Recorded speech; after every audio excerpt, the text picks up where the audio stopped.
So the EU plays a really important role in the UK's environment and climate policy, and that's mainly for three reasons.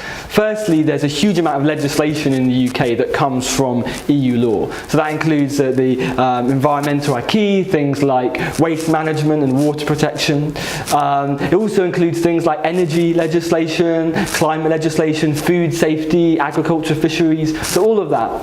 Secondly, the EU plays a really important role in enforcing this legislation.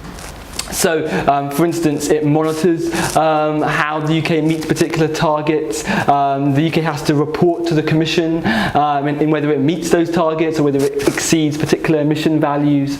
And of course, in terms of enforcement, the European Court of Justice plays an important role in making sure that the UK doesn't breach particular values or fails to meet targets.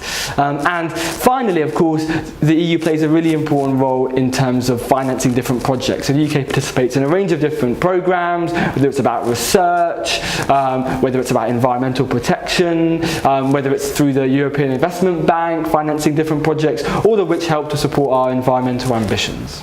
There are a number of different scenarios for how the Brexit could impact on the UK's environmental protections. On the one hand, a very close relationship between the UK and the EU, for instance, staying in the single market and customs union, that would mean that the UK would have to maintain the environmental acquis. There would have to be some kind of mechanism for enforcing it quite robustly, and there would still be ways for the UK to participate in different funding mechanisms. On the other hand, there are some scenarios in the middle where you have a free trade agreement between the UK and the EU, where you might require, for instance, a non-regression clause, so that the UK couldn't fall behind from where it currently is in its environmental protections, and you need some way of enforcing that on a state-to-state basis.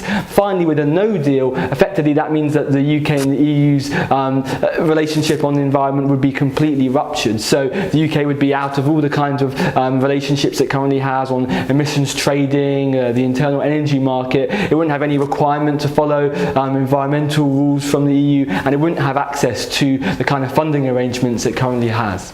But the withdrawal agreement, which has come out in the last couple of weeks, would have some important implications for the UK's future environmental ambitions. That's because in the withdrawal agreement there is this backstop which is designed to protect the soft border on the island of Ireland if there are no other alternative arrangements put in place by the end of the transition period. And that backstop requires Northern Ireland to stay in the EU's customs union and in some certain rules around the single market, and also requires the UK to have a customs union with the EU altogether. And that means in turn that there are certain level playing field rules relating to the environment that the UK would have to follow. In particular, the UK would have to follow a non-regression clause, and that would mean that the UK wouldn't be able to fall below the current level of protections provided by joint common UK and EU standards at the end of the transition period. And there would be a way of enforcing that. So, for instance, within that non-regression clause, there's a provision to require the UK to set up an independent body to enforce those protections so that they don't fall below current levels.